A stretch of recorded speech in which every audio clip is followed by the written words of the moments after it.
Bonjour et bienvenue dans l'almanach des Fées Célestes. Bonjour Christophe. Bonjour Claire, bonjour tout le monde. Bonjour à vous tous.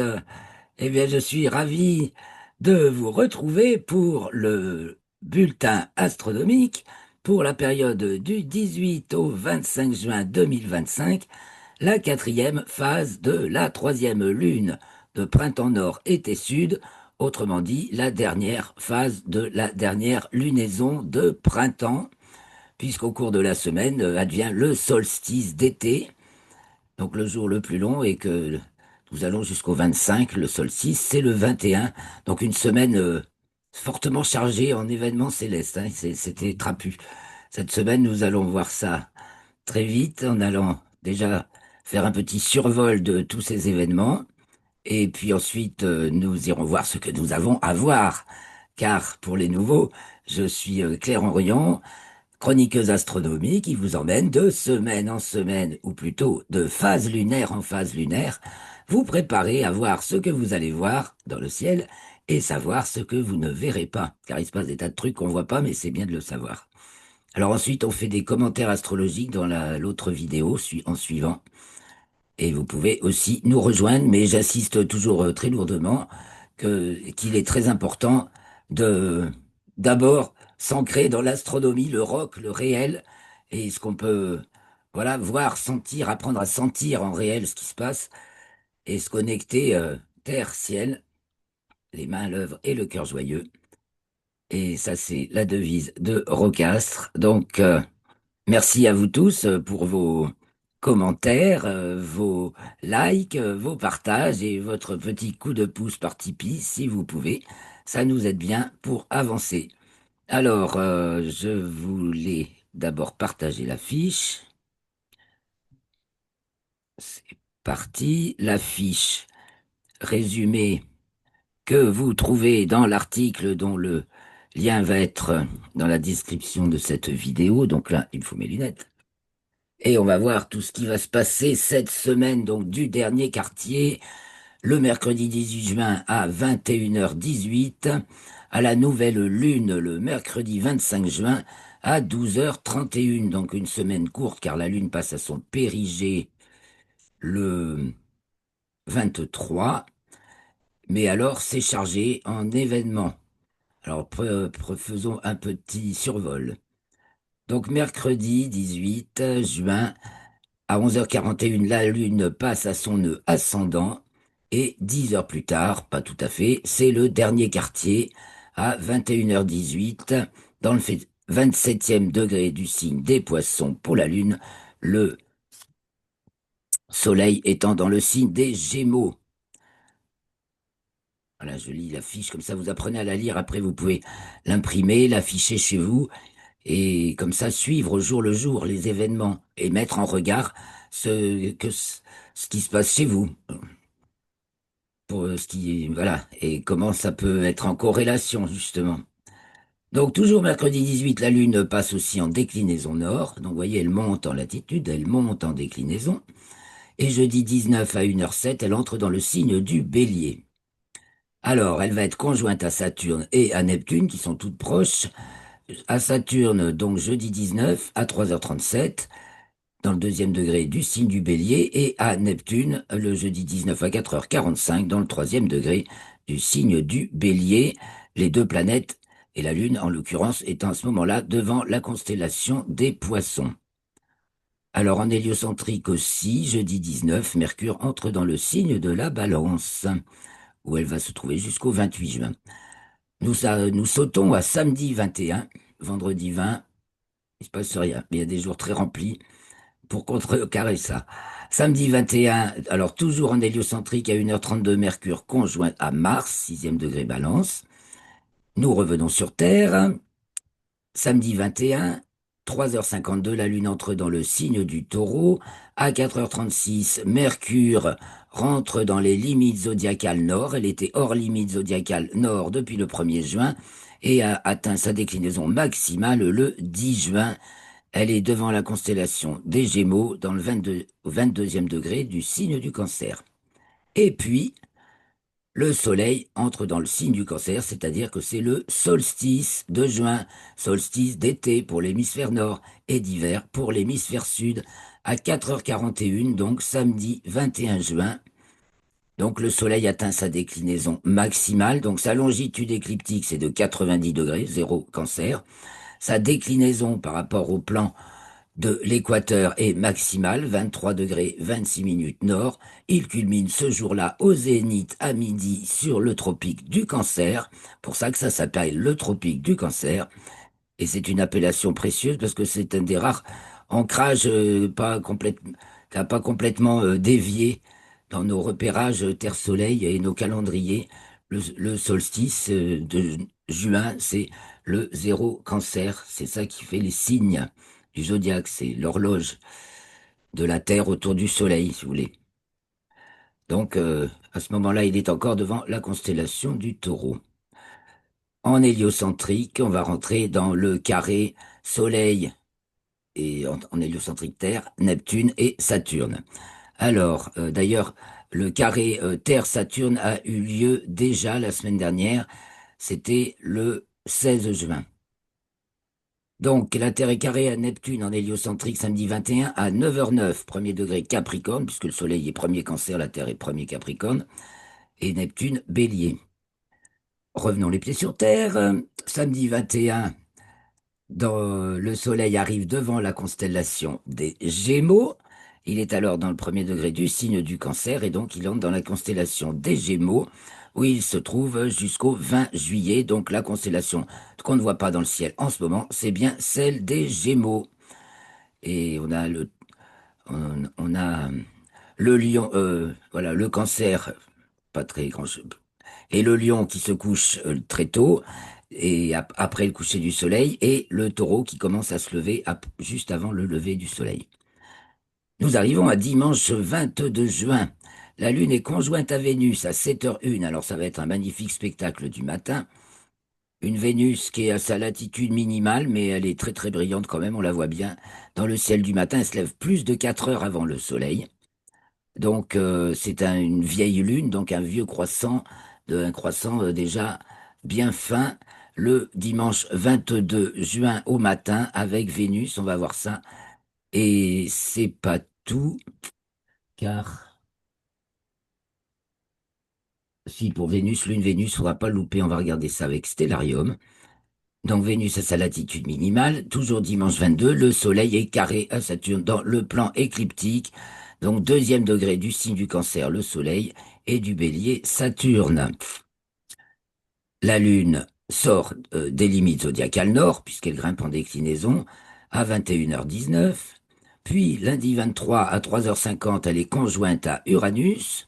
Donc tout ça, c'est dans le ciel du matin. Uranus, mais n'est pas encore visible.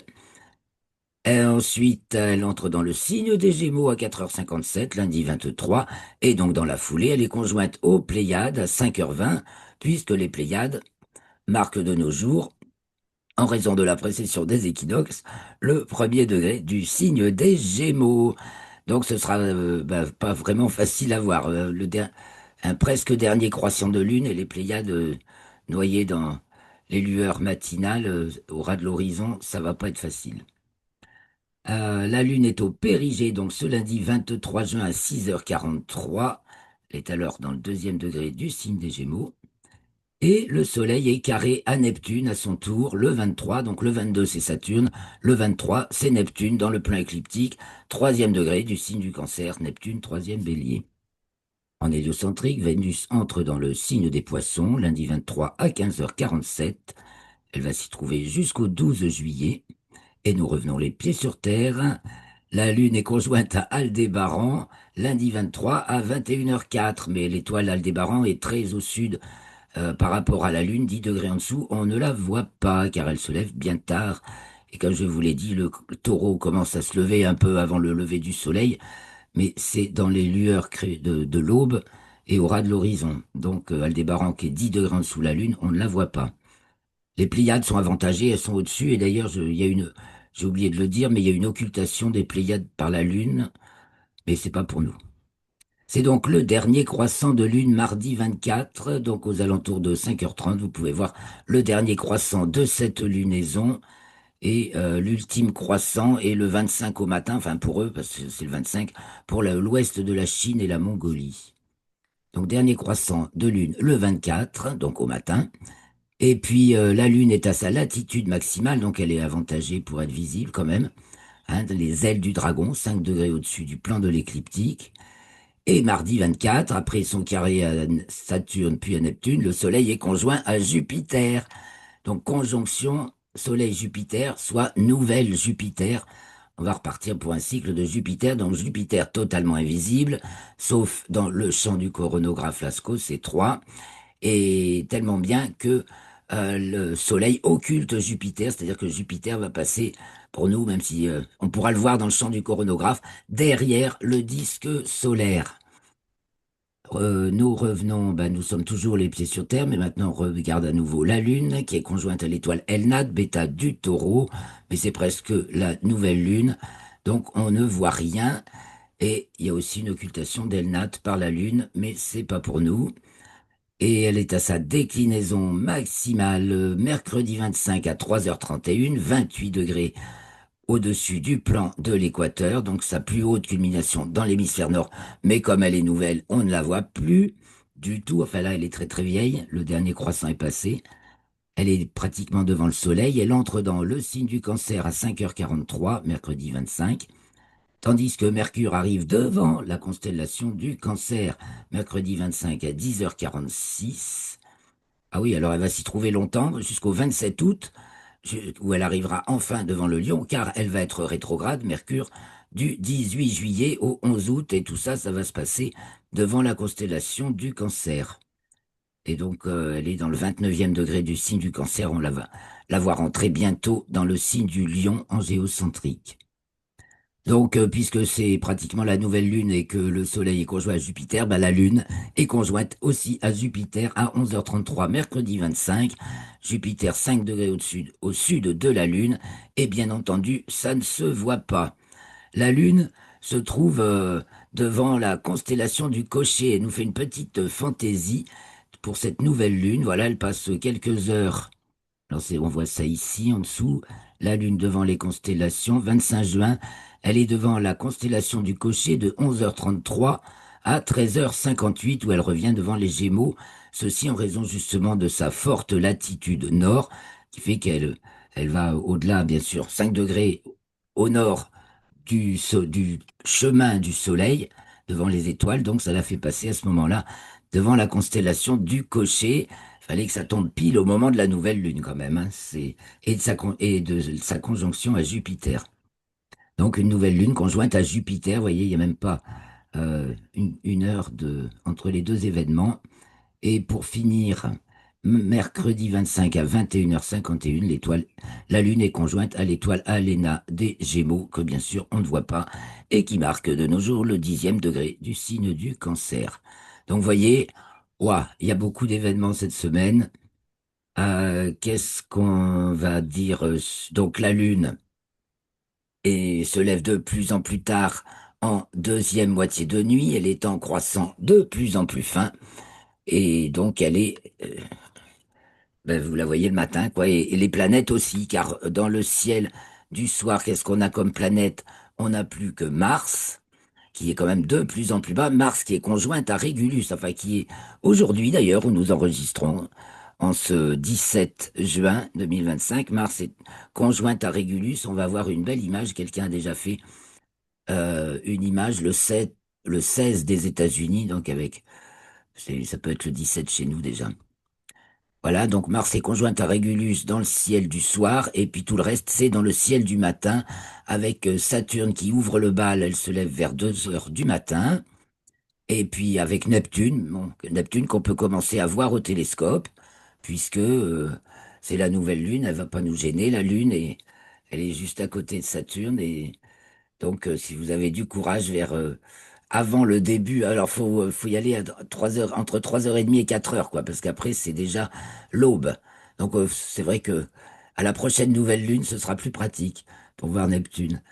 Et donc, Saturne, Neptune, puis se lève Vénus, déjà 4 heures avant le Soleil, hein, 3 heures, je sais plus qu'est-ce que j'ai marqué. Il me semblait que j'ai retenu 4 heures, mais Vénus se lève vers 3h50 pour un Soleil qui se lève vers nos... Non, plus de 2 heures, presque 3 heures, que j'exagère, hein. C'est Saturne qui est à 4 heures avant le Soleil. Donc voilà tout le monde dans le ciel du matin et Uranus qui n'est pas encore visible. Quelques étoiles filantes, Ariétide de jour jusqu'au 24 juin, Lyrite de juin jusqu'au 21 juin et l'essaim des Boutides donc de juin, donc radiant dans la constellation du Bouvier jusqu'au 2 juillet. Voilà, et ben on va aller sur Stellarium et la Lune est conjointe à Cérès, l'astéroïde numéro 1, le 19 juin. Allons maintenant sur Stellarium. Alors bien entendu, c'est le solstice. Ben voilà. Alors on se retrouve ici le 18 juin à 21h20. J'ai mis l'océan comme horizon parce qu'au moins on voit jusqu'au ras de l'horizon sur l'océan. Donc on va accompagner le soleil dans son coucher. Ben, on va regarder d'abord, il va atteindre son coucher extrême vers le nord le 21. Alors le voilà le 19.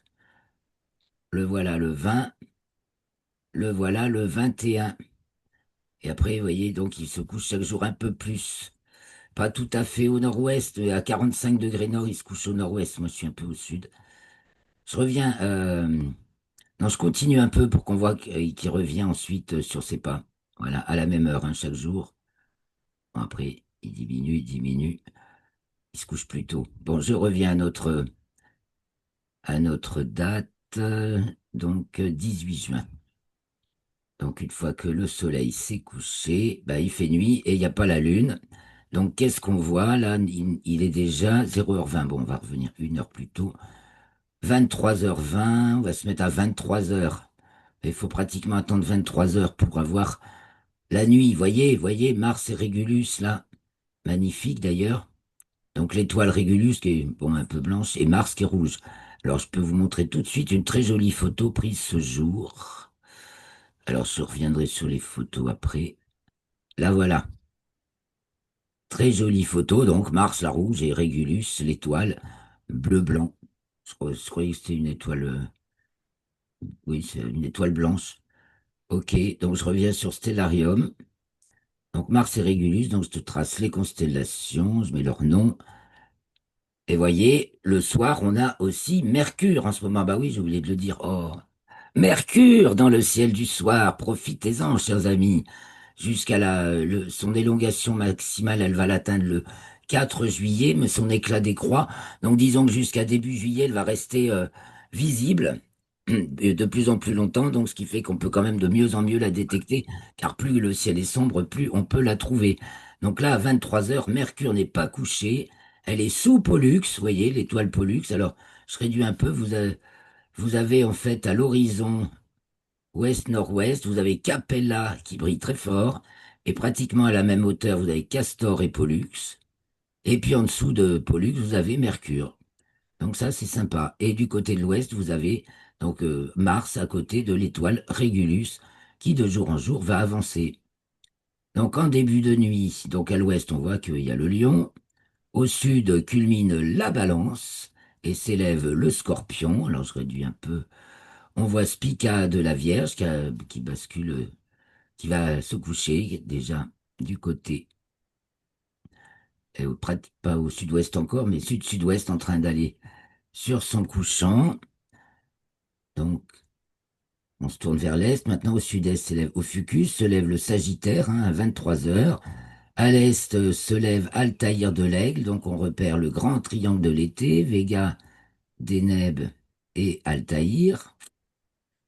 Et puis au nord, on a Cassiopée qui passe tout en bas en début de nuit, tandis que, alors je réduis un peu, voilà, puis je mets qu'on voit jusqu'où ça va le sommet du ciel.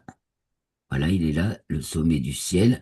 Donc au nord, tout en haut, on a le dragon et la petite ours, et on a la grande ours qui a basculé à gauche, qui pique du nez vers le sol. Voilà, elle fait son tour, toutes les étoiles tourne autour de l'étoile polaire dans ce sens. Donc, elles décrivent un cercle d'un rayon égal à leur distance à l'étoile polaire en 23h56 minutes. Exactement, temps de rotation de la tête Terre sur elle-même par rapport à une étoile. Et comme on avance aussi autour du Soleil, pour retrouver le Soleil à la même position dans le ciel, enfin dans la même direction, car chaque jour, sinon il est un peu plus haut ou un peu plus bas, mais à la direction du sud, au méridien en tout cas, eh ben, il faut 24 heures, parce qu'on a avancé aussi autour du Soleil, tandis que toutes les étoiles, elles, c'est 4 minutes chaque jour plus tôt que la veille. Donc voilà pourquoi le ciel change au fur et à mesure des saisons. Alors maintenant qu'on a fait ce petit tour du ciel de début de nuit, ben on va avancer un petit peu dans la nuit. Donc on reste au nord, on regarde sa tournée justement. 0 heure, 1 heure, 2 heures. Voilà, 2 heures, c'est pratiquement le minuit vrai. Il est à 1h54 cette semaine au méridien de Paris. L'équation de temps maintenant se va vers son second maximum positif de l'année, donc décalé vers l'après-midi, maximum positif, c'est décalé vers l'après-midi, vers le soir jusqu'au 25 juillet. Donc voilà, au milieu de la nuit, la grande ours est descendue, le dragon est tout en haut et la petite ours aussi, et Cassiopée s'élève au nord. Tandis qu'à l'ouest, maintenant, s'en vont, s'en va la Vierge, hein, va se coucher Spica de la Vierge, et Arcturus du Bouvier qui descend, avec dans la foulée Hercule qui est pratiquement au zénith. Voilà, au milieu de la nuit, on a au zénith, on a Vega pratiquement tout en haut, hein. On a Hercule et la tête du dragon. Tout ça, ça entoure le zénith. Tandis que du côté du sud, eh bien, le scorpion est déjà passé au méridien et le sagittaire arrive. Le scorpion et Ophiuchus au-dessus sont passés au méridien et à l'est. Et on va regarder ce qui se passe en fin de nuit. Et à l'est, bah, apparaît la lune, parce que là, nous sommes le 19 et que c'est donc la quatrième phase de la lunaison, donc elle se lève en deuxième moitié de nuit et de plus en plus tard. Donc la lune apparaît le 19, quelle heure elle se lève? 1h59.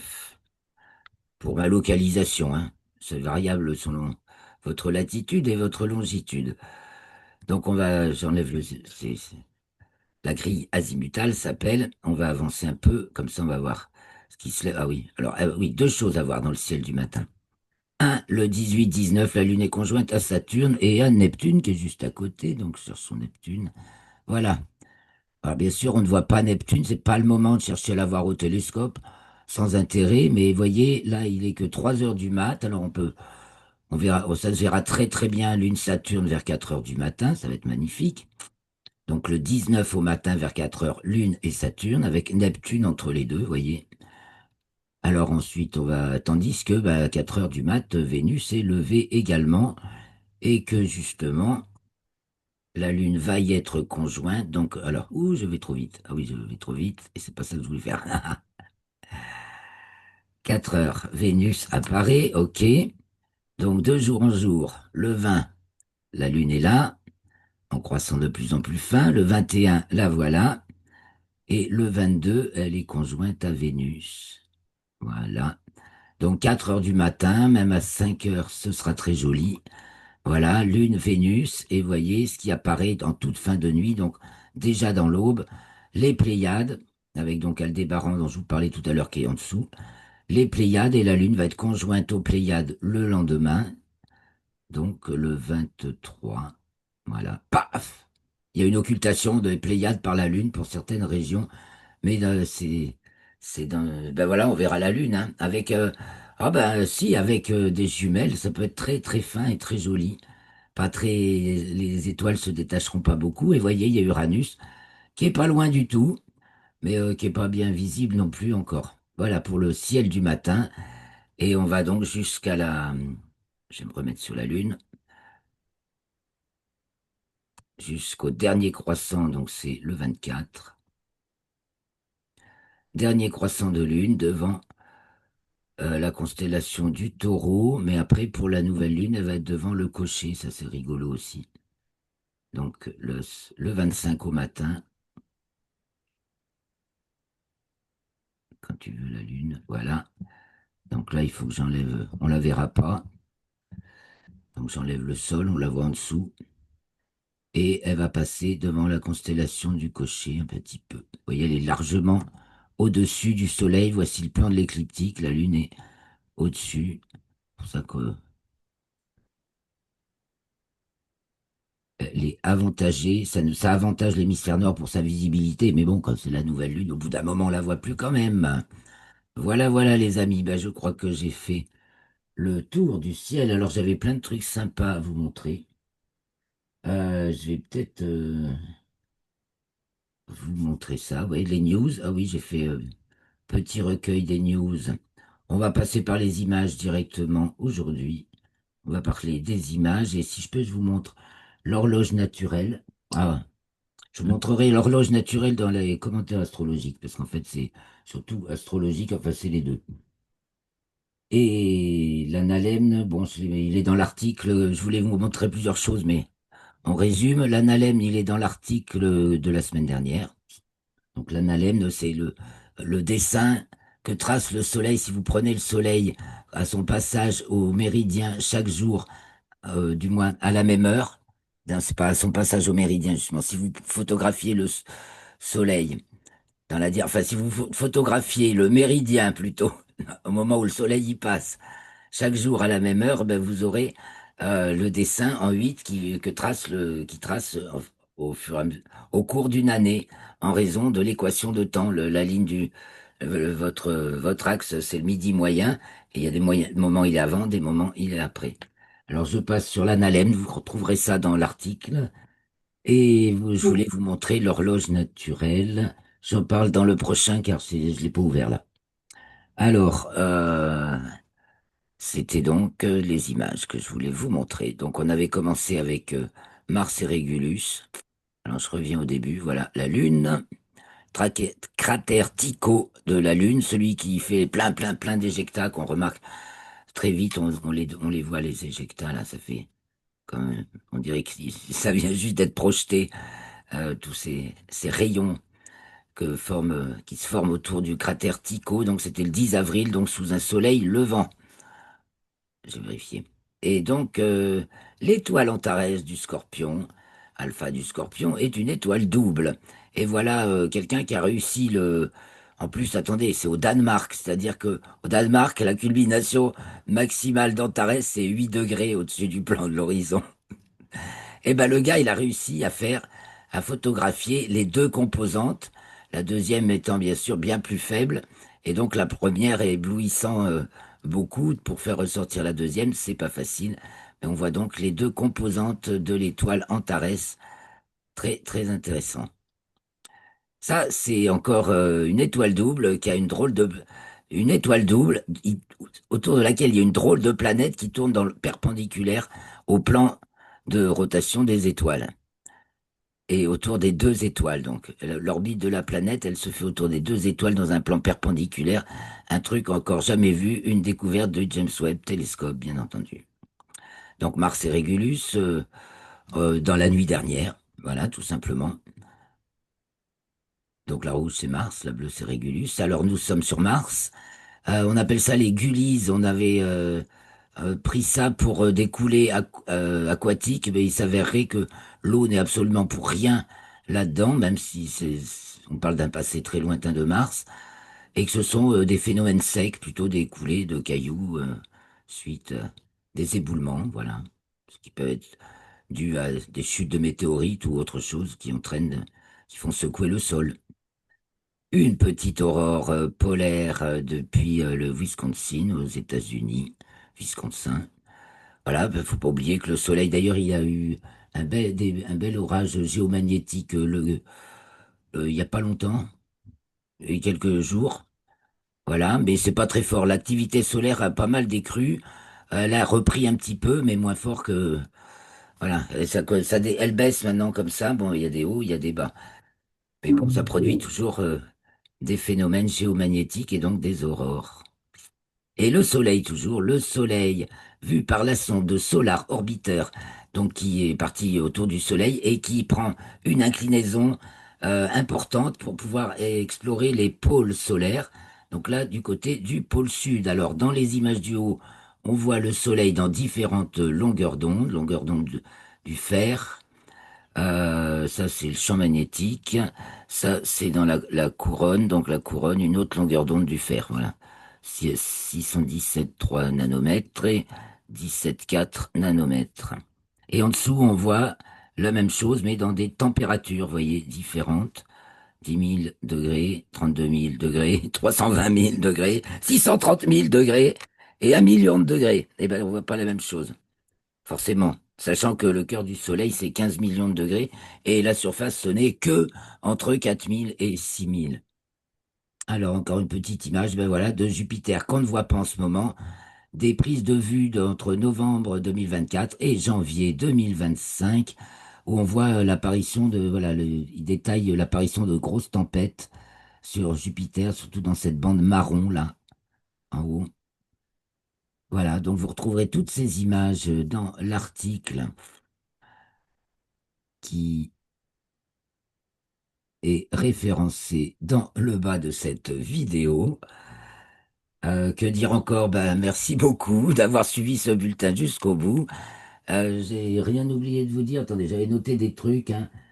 Voilà, oui, la Lune avec les Pléiades d'Uranus. Bon, on verra pas trop Uranus. Voilà, petite observation délicate le 23 au matin et observation facile de la Lune avec Saturne le 19 au matin. Et puis observation facile et belle de la Lune, du croissant de Lune aussi avec Vénus. Donc le 22, si je ne m'abuse, le 22, c'est ça. Eh bien, je vous embrasse. Merci d'avoir suivi cette vidéo jusqu'au bout. Merci à toi, Christophe. Et on se retrouve la semaine prochaine pour l'enregistrement du prochain bulletin astronomique pour la première lune d'été. Donc, on va voir comment tout ça, ça tourne. Bonne semaine et bon ciel, les amis. Ciao, ciao.